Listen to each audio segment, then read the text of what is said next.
All right. Hi, everyone. Welcome to today's new features webinar. Thank you so much for joining. Today, we're going to be showcasing all of the new and exciting features that we've released this past month. My name is Leora. I'm a customer experience advocate here at monday.com. And we're just going to give everyone a couple more minutes to join, and then we're going to start with an introduction and the agenda for today.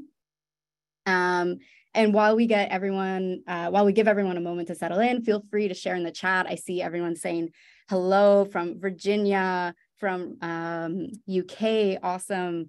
I love that. Keep it coming.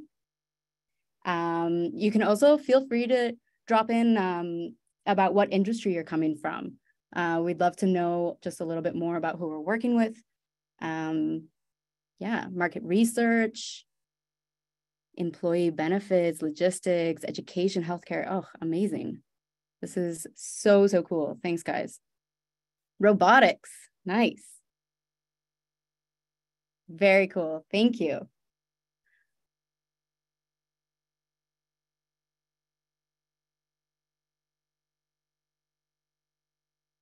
All right. So we're going to get started. Just before we begin, I want to just a few technical details. First of all, the audio should be through your computer speakers, and you should be able to see my screen and hear me at all times. If that's not the case at any point during the presentation, please let us know by writing in the chat box so that we can get it resolved as quickly as possible. Today's session will be made up of two parts. So we're going to first take a look at our new features in action. And then in the second section, we're going to move into a live Q&A session so that we can answer as many questions as we can. We have a lot to cover today, so throughout the demo, please be sure to add your questions in the dedicated Q&A box at the bottom of the screen instead of the general chat. We're going to be looking at the Q&A section, not the chat for questions. And I also have with me Tamar and Malia, thank you so much, who are also going to be answering your questions as much as they can throughout the first part of the presentation. That said, there are a lot of us here today. So if we don't get to your specific question, please feel free to check out our support articles or community.monday.com, see if somebody's already answered your question there. And of course, you can always reach out to us at support@monday.com. And finally, you will be emailed a recording of today's session within 3 business days. And we'll also be adding it to our monday.com/webinars on demand page in case you want to review it later on. Awesome.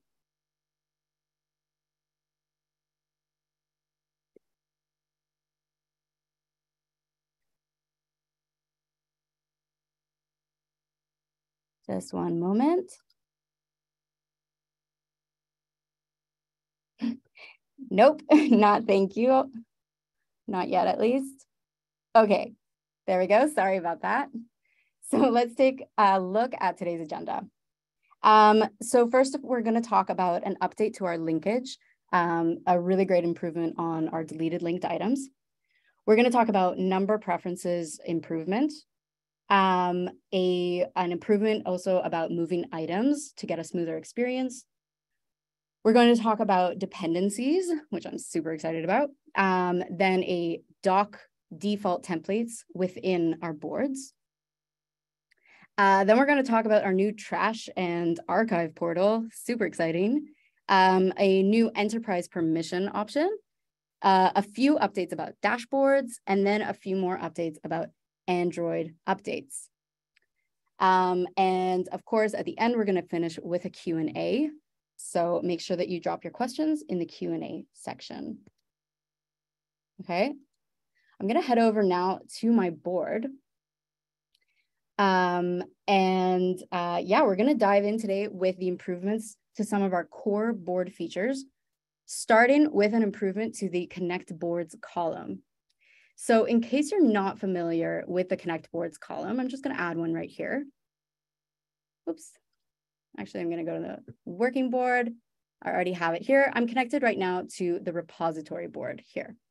Okay, so in case you're not familiar with this feature, the Connect Boards column allows you to link together items from different boards. And then it allows you to mirror information from one board onto another. So this is really great to allow you to see data from items from a secondary board without having to switch between boards. So a common use case for using linkage is where, let's say you have a repository type board, okay? And then a working board where the items in the working board also relate to an item in the repository. So you can bring in some data from the repository board using a connect board and mirror columns without having to add the data again in the second board.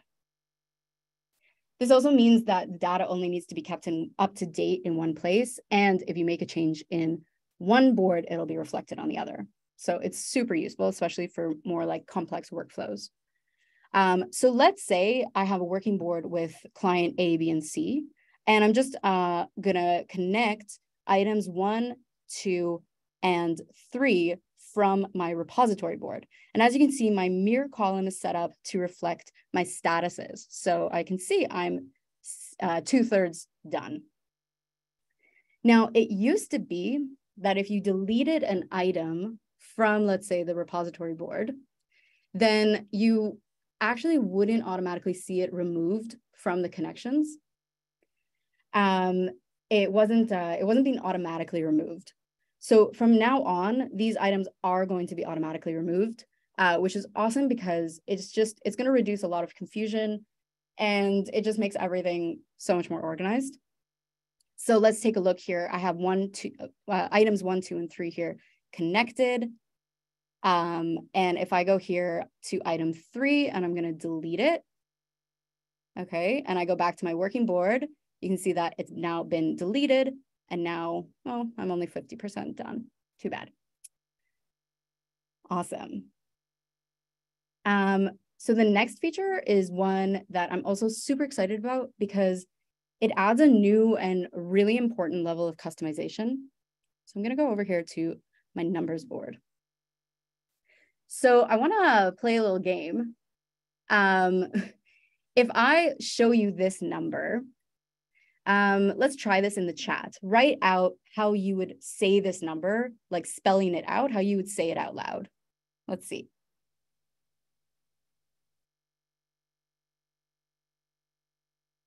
Okay, so I'm seeing a lot. Oh, awesome. Yeah, this is what I was hoping. So I'm seeing a lot of 2.505 or 2.505, right? And since I saw that a lot of you are tuning in from North America, that doesn't surprise me that that's the majority that I see. But if you are, let's say for most of Europe, large parts of South America, and some parts of Asia, this number to you would read out as 2,505. So previously, it was only possible to use period decimal points and commas to separate thousands in our numbers column. But now, I mean, it was an issue because if you're used to having it the opposite way, then this is a really important distinction, and it can lead to potential data discrepancies. So what we've done is we're super excited to offer this option where you'll be able to format numbers in either way. So as you can see, you will be able to use periods to separate thousands and commas for decimal places. You can see it sort of illustrated down here in the sum. And from now on, the browser is actually going to take your PS localization configuration for the numbers column instead of overriding its logic. So users who prefer having their numbers in this format now have that option. So that's super exciting. And I also want to add that this was pretty much like this change was a result of user feedback.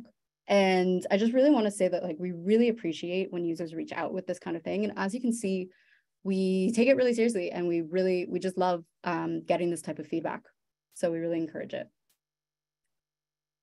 All right. And while we're talking about improvements based on user feedback, we're really excited to announce that we've released a huge improvement on the infrastructure behind how items are moved, both within a board and between boards. So if I, let's say, move this to a new group, for example, and now that we have the new infrastructure, obviously it's behind the scenes, you can't really like see it, but you can be sure that there's not going to be any issues when you move items.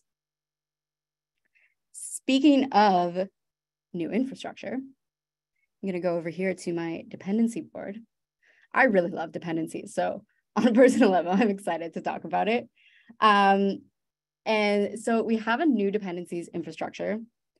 Today, I'm not going to be demonstrating all of the dependency functionality because there's just too much to cover, but stay tuned because we actually plan to have a dedicated dependency webinar soon.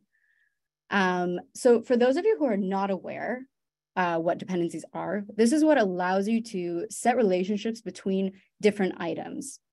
So this is usually, let's say, tasks on a task board. Where tasks would be dependent on one another. So this means usually that like a task will be dependent on the previous task being complete in order for it to begin, or that the timelines between the tasks will be dependent on one another, let's say. So in Monday, in order to set dependencies, we have the dependency column. Now you may remember previously when we would use the dependency column, we had to also set up one of two automations. One of these automations would ensure that no dependent dates ever overlap, and the other would adjust any changes made in dependent dates. And that was so that you could like keep the same intervals of days between dates.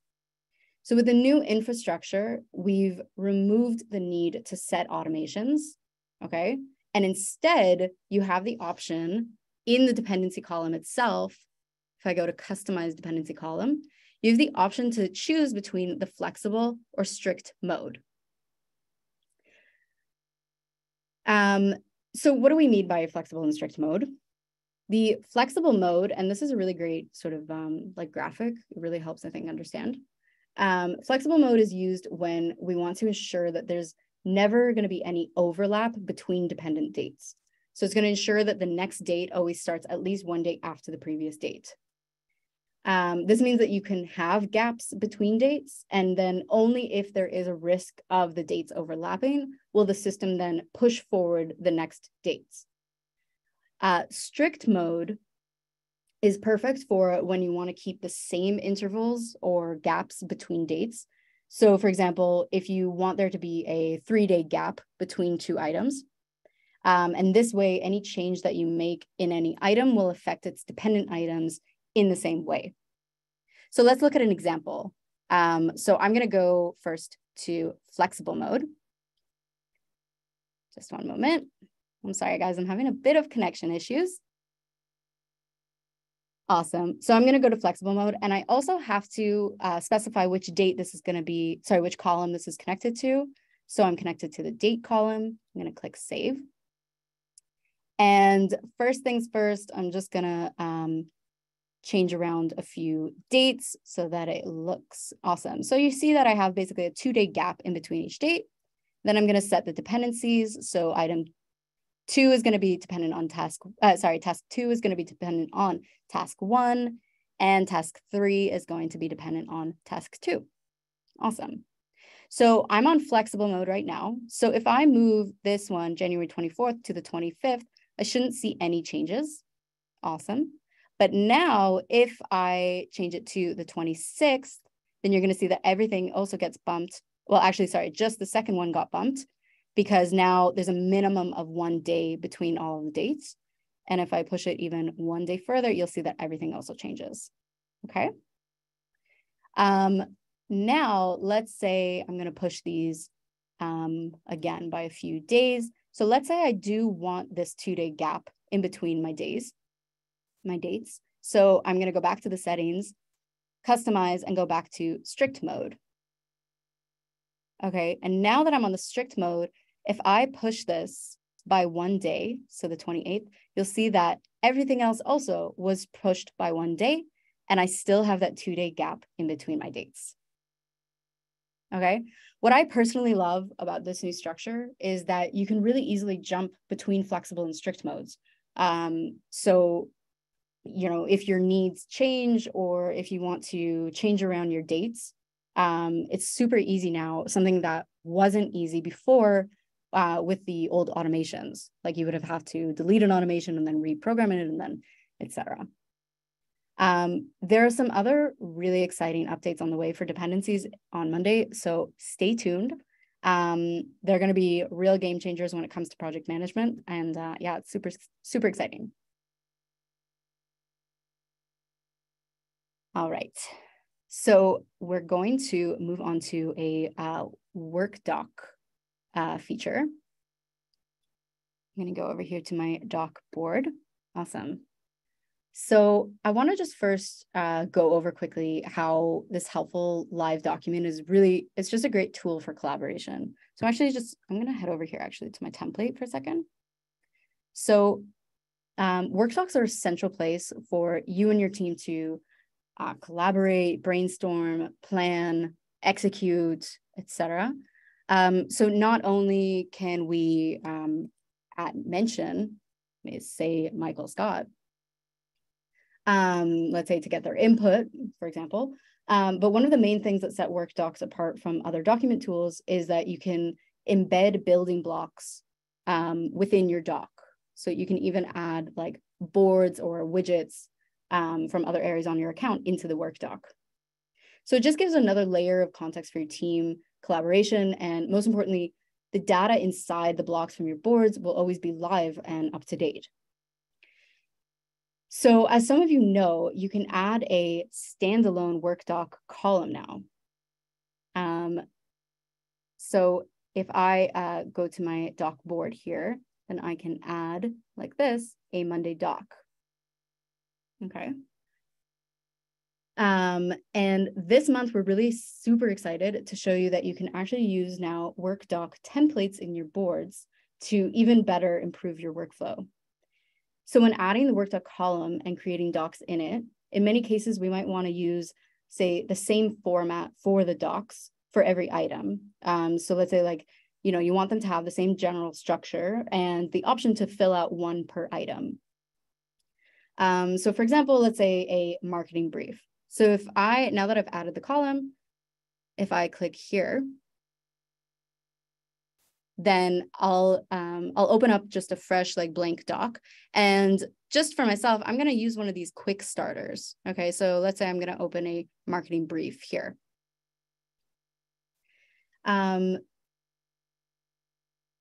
So now we can easily use templates in the doc column. So if I go back, one moment. It will eventually load. If I go back to my Workdoc column and I go to, my settings, then I can set a doc template. So I can choose to either use my own templates, which maybe I've previously created already from single docs, or I can create one from new, okay? And here is where I can create my own template, okay? And then what'll happen is now this is all templated. If I click on any of these now, it's going to open that same template. So I can really easily like align my team to all use the same template for every single item within the Monday doc column. Okay. I'm just going to now remove the template. Okay. So let's say you have another Workdoc like this that you've already created, which you want to use as a template for every item on this board. First of all, from the docs, you can go up here and save it as a template. Okay, so I'm going to save it as a template. And then if I go back to my doc board, and again, I'm going to go to the settings, and this time I can use your templates, use the templates that I've already created. And now this doc template that I created just a few seconds ago will show up here, and I can use it for every item on the board. Okay. Awesome. So let's go back to my working board. Just one moment.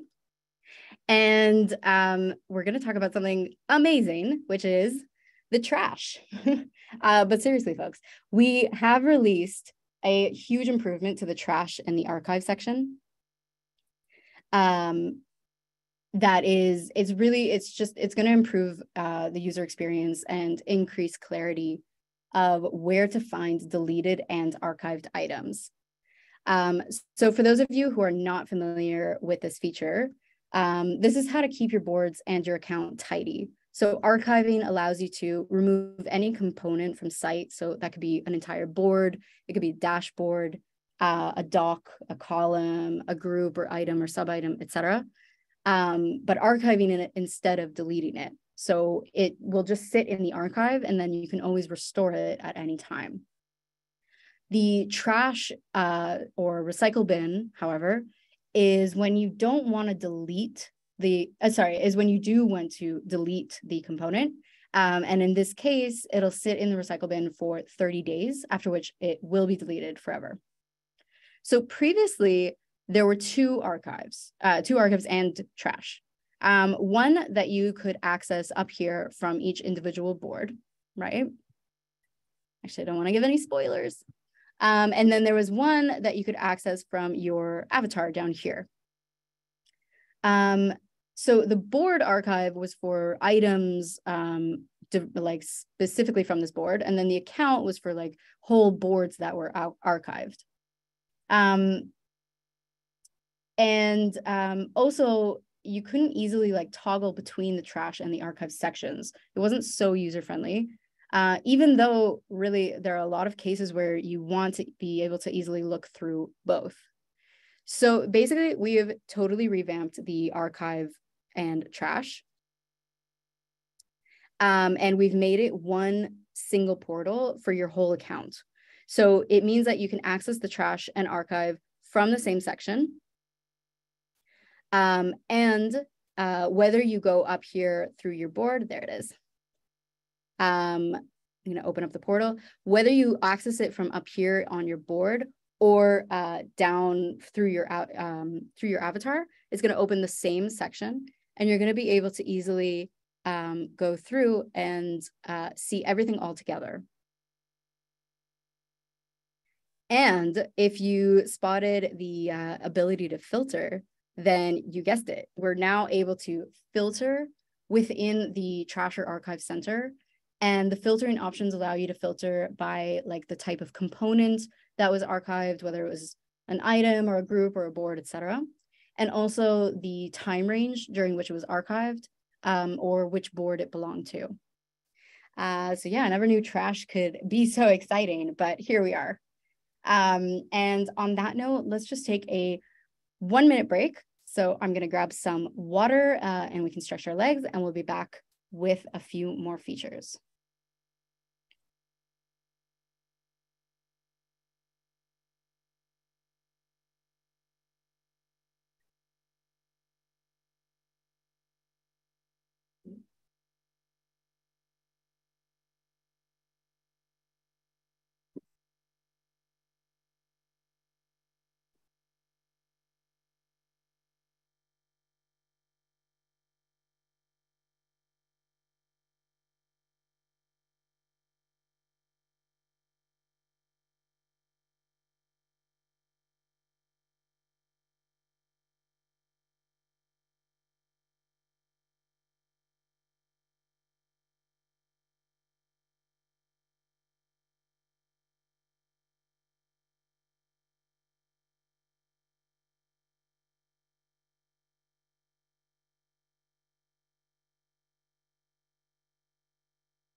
All right, so can you guys all hear me again?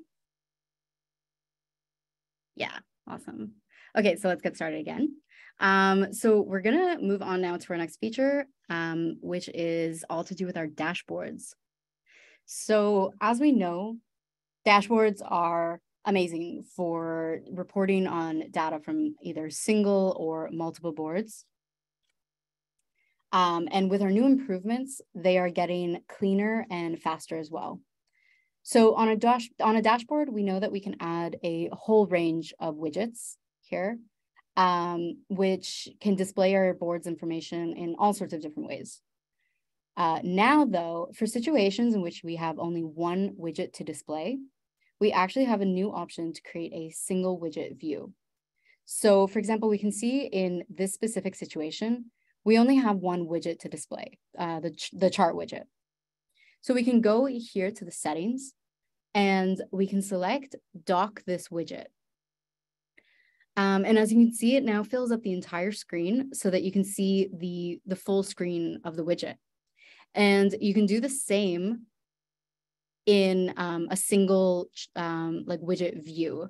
So let's just see it undocked. Okay, so let's say I made a Gantt chart. This is just a view. It's not even within a dashboard. And then I can just go here and dock this widget. And you can even do the same in the update section. So if I go here to the update section, let's say I added a files gallery, for example. I can also dock this widget like this. And let's say I use emails and activities. Also, same thing, I can dock the widget. And it just sort of gives like a really smooth experience. So if you're using like widgets within the update section, this is just like a nice user experience. And again, that's for when you have one widget in each view. And so, like I mentioned earlier, not only are our views and dashboards getting sleeker, they're also getting faster. Okay, and I know that this is a really, really important point for a lot of people. So I'm really excited to be talking about this today. So some of you may have experienced long loading times on your dashboards. And the slow loading time is due to the fact that dashboards are always showing live data, meaning that the data is reloaded every time someone makes a change on one of the connected boards. But now we're adding an option to turn off live data, okay? And it's super easy. You just go up here and you now will see the live data, and then you can turn live data off. This is going to enable faster loading times and a smoother experience overall. You'll be able to refresh your data manually by pressing a button, and it's going to tell you also the last time that it was refreshed. So this setting is specifically intended for situations where you might not need live data, and it's probably going to be most meaningful for any of you who have really just heavy dashboards connected to a lot of large boards that are maybe used by a lot of people, since this has sometimes caused longer loading times. Now, when you have a dashboard that has the live data turned off, it's going to be in read-only mode. So if I drill down in this chart widget and I want to say change a status, I'm going to get this notice that to edit items, I have to turn on live data. So if you do need to edit from the dashboard, again, it's super easy. You can just go to live data and turn it back on, and then you'll be able to edit. Overall, it's going to greatly improve performance on large dashboards, and it'll give you just more control over your dashboard since you have the option now to turn live data on and off at any time. So hopefully that'll be super helpful, especially with people who have really heavy dashboards connected to a lot of boards. I know that's been a pain point. And I also just want to real quick highlight that we have a new feature available. I'm going to go back to my dashboard view.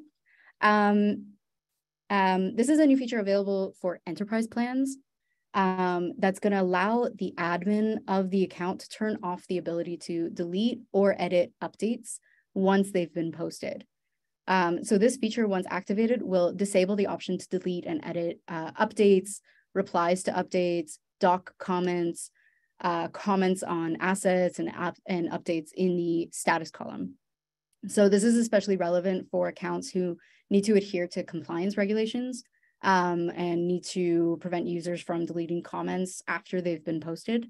So in order to activate this on your enterprise account, please do reach out to support or your account manager, and we can get that set up for you. Okay. So for the last few features, I'm actually going to go back to my PowerPoint here, because we're going to be talking about some mobile updates. And for those, I'm going to be using the slides because it's not super easy to show you the app through a screen. So first, in the Android app, the updates are now going to include files in context. Let's see if this video works. Awesome.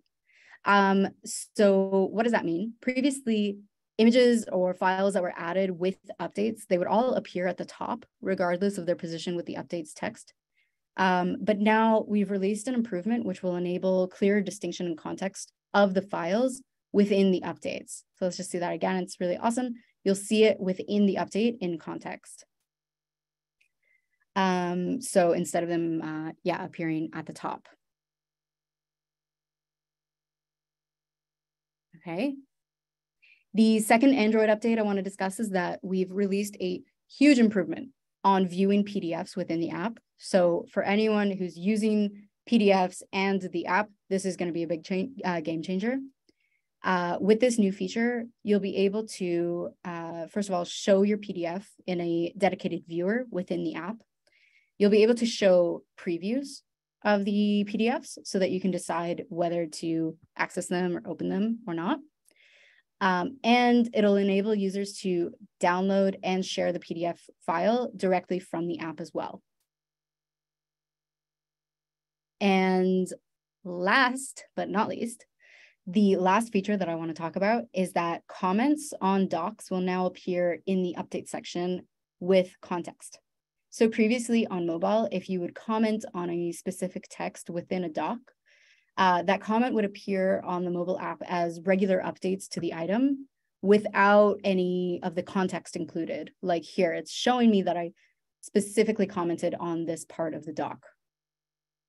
So now if you comment, you will see that comment, that the comment came from the doc, and you'll see the context. And this is a feature that was available like on the regular platform, but it wasn't available yet on mobile.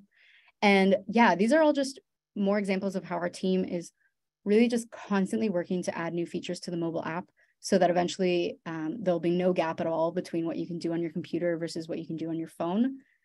So yeah, these are super exciting updates.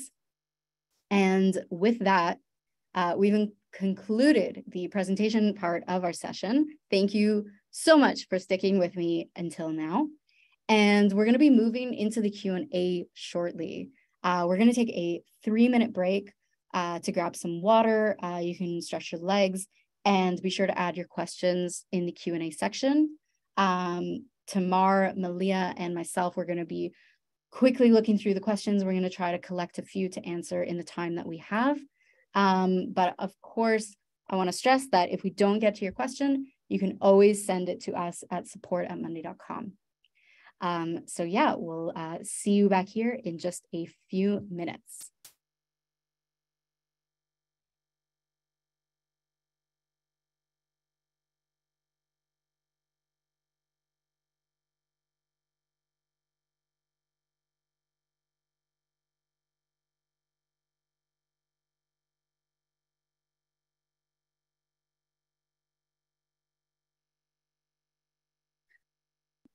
All right, guys, we're going to get started with the Q&A section.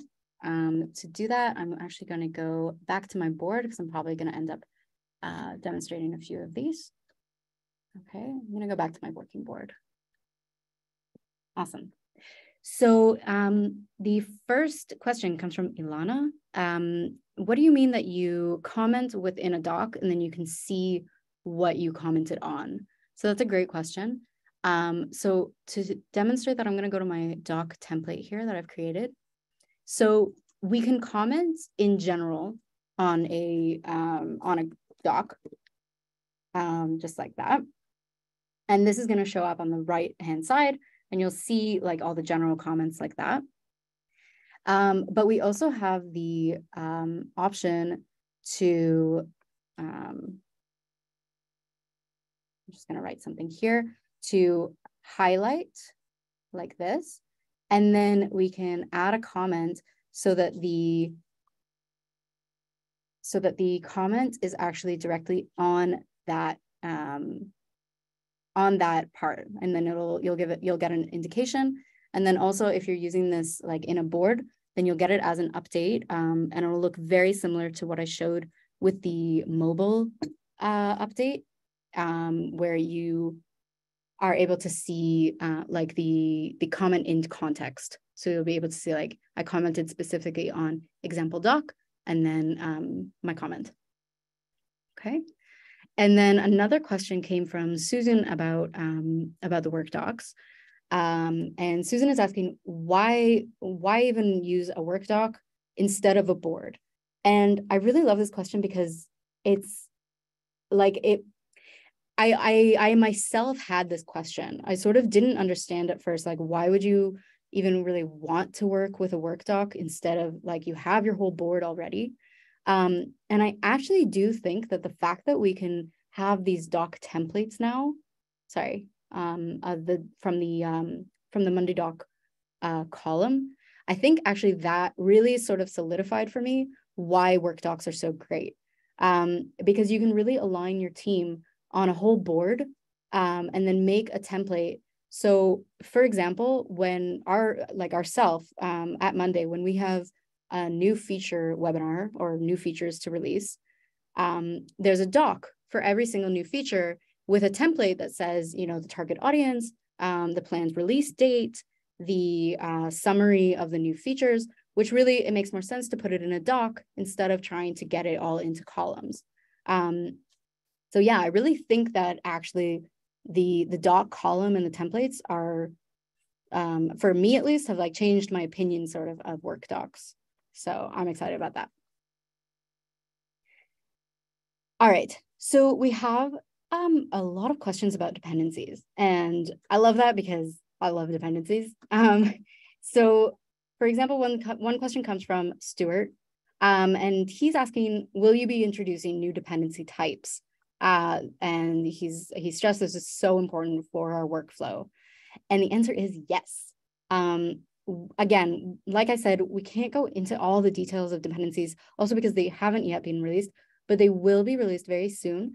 And I can confirm that we're working really, really hard to implement different dependency types. So I know that this has been a real pain point. So for example, having finish to finish dependencies or start to start, and having the option to have lead and lag, for example. This is really like, it is being worked on, and we are hopefully going to be releasing it by the end of the quarter. So stay tuned. And like I said, we also are going to be hopefully doing a whole dependency webinar because of how central this feature is. Who knows, I might even be leading it, we'll see. So stay tuned. And of course, whenever there's updates, we will we'll post them on our website, of course. The other questions about dependencies. So I've been asked to clarify about flexible and strict mode. Okay, so I just want to reiterate that with this new feature, and by the way, I understand, I think that there are still a few enterprise plans that do not yet have this new infrastructure, but don't worry, it will be released really, really shortly. With this new flexible and strict modes, I just want to reiterate that there is no need to use the dependency automations. So if I go down here to the dependencies, there were these two automations that we were using. And I actually want to stress that you shouldn't be using these automations. You should only be using the new infrastructure if you have it. The reason this still appears is because it hasn't yet been released to 100% of the users, but as soon as it is, we're going to just remove these from being even options. But I do want to say that the other dependency automations are still working. And these are the automations that deal with, for example, changing a status. So this still works. When a status changes to something, change the status of its dependency to something. So for example, if you mark one item as done, you can mark the next item down as ready to start. And the other ones that work are the ones that are talking about like two date columns within the same item. So for example, if I have a second date column here, I can create those automations that I just showed that if I push one date, for example, this date will be pushed by the same number of days. And the same thing, I can make sure that this date never falls before this date. So we're sort of talking about like horizontal dependencies versus vertical dependencies. So the vertical ones where it goes down the column, that's the new dependencies. And that's the flexible and strict mode. Whereas if we're talking about those dependencies that go across items like this, then those are still up to be like free to use from the automations. And we did have another question that one of the new updates that we had when we introduced this new infrastructure is that you're only able to have one dependency column. This is true, but I really encourage you, if you have feedback and you have specific use cases for why you need that second dependency column, like I said, we really, really value the feedback. And I can confirm that I've spoken with the team in charge of this and they want to hear the feedback from users, why they need a second dependency column. And we'll work on hopefully maybe implementing that if it's possible. Okay. Okay, so a next question comes from Charlotte. She's asking, what if I don't want live data to be turned off? So this is talking about the dashboard, right? Where I show that we can turn live data on and off, right? So I can confirm that the default is going to be that live data is on, which is the normal like scenario, right? That's what we're used to. The only thing that we're introducing now is that you have the option to turn live data off for those people who have had sort of long loading times on their dashboards. So don't worry, nothing is going to change unless you manually turn your live data off. Okay. Siobhan asks if you can add more than one Workdoc in the column, and the answer is no. It's not like a files column. You can only have one Monday doc in each column. But again, going back to like the templates, like it is, I think that it keeps it much cleaner to just have one. But again, if you think that there's like good reason to have more than one Monday doc, please feel free to send it to us as a feature suggestion or a request. Okay, so another super important question comes from Ram, asking, you mentioned the new trash/archive portal, but I don't see that on my account. And that, I just want to say in general, super important question. What we're talking about in the new features webinar is there are features that they're already being released, but the way that we release features is we release them gradually, which means that some accounts may not already have those features. So for example, up until recently, like some people still didn't have the dependency infrastructure. They were still using the old one. And for example, the trash portal, even for me, I only got this like 2 days ago, We release it gradually. And so if you don't have it yet, or this goes obviously for any other feature, you will be granted it soon. So rest assured, like within, I think specifically for this, should be even by the end of the week, although don't hold me to that. If you don't have it yet, it will be granted to your account really, really soon. Okay. Awesome. Have just a couple more questions.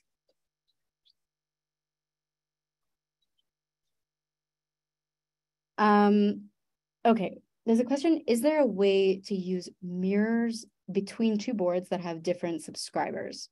Yeah, currently, if subscribers don't have access to the original data, they won't be able to see the other board that has a mirror as well. I understand that this is a pain point. We aren't planning to change this in the near future because it's a privacy issue. Basically, if a person doesn't have access to, let's say, the repository board, they can't be able to see the data on the working board that comes from the repository. It's just like a privacy issue that, if they weren't given access to the repository board, then this is just a mirror of the repository, so they won't be able to see that information. Our options that we can suggest are to, first of all, you can publicly share a board. And that is just like a view. If we go 1 second, right from here. So if you make a new view, then you can share it. And then you can have a shareable link or an embedded code. And then that'll be just like a accessible link online that people can just view the board. Or we do have sort of a workaround where you can make multiple private boards for specific people and then manage everything from a dashboard, which pulls everything all together. And from the dashboard, you don't have to go to each individual board. You can just open a table widget and see everything and manage everything together. It's sort of a more complicated workflow. So if you do have specific questions about that, please reach out to us and we'll be happy to help you with that.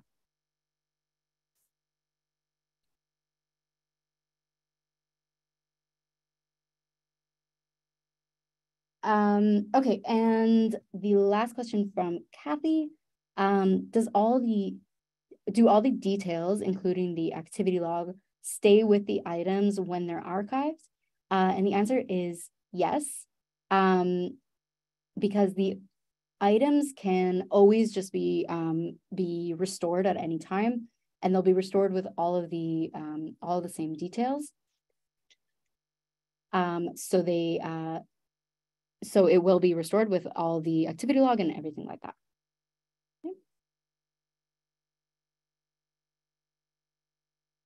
Okay. Let's just see if we have one more question. Just one moment.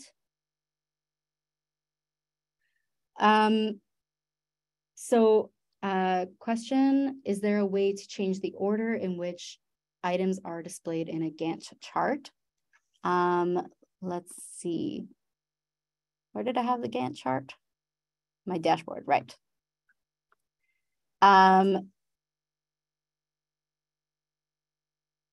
Just one moment.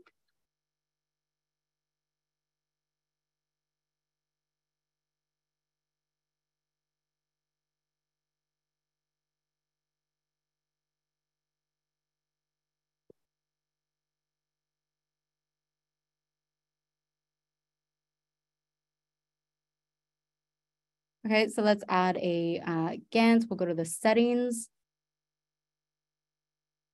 Okay, so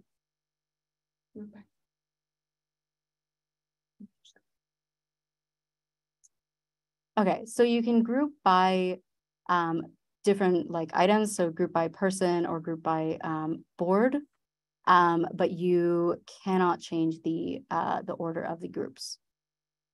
Okay, so you can also select like to include different groups, but no, it seems like you can't change the order. All right. All right. I think we're going to, we just have one more question about dependencies. Can dependencies schedule future dates? For example, when you set the date of an item, can it set the dates of the dependency item? Yes, I'll be happy to show you. So for example, it takes a little bit of time, so I'm not going to actually show the whole thing, but basically what you can do is add a timeline and numeric option. And then what you can do is you can connect your dependency to your timeline column here. And when you set the duration, here, we can just try it here. So I'll set it to flexible, and I'm going to set it to connect to the timeline. And then when I set a duration like this, it's going to automatically set my dates. Okay. So once you do that, you can then switch into the strict mode in order to sort of freeze them in time, and then you can move them back and forth as you wish. So I hope that sort of answered your question. In any case, it's a great little workaround. I recommend trying that out. All right. So thank you guys so much for joining us today. We're going to end here. I hope you enjoyed and that this was helpful. Please, if we didn't get to your questions, please reach out to support@monday.com. We will, of course, answer you there. And yeah, thank you guys so much. This was a lot of fun, and Happy New Year. And yeah, to a great Monday year. We're super excited. Thank you guys.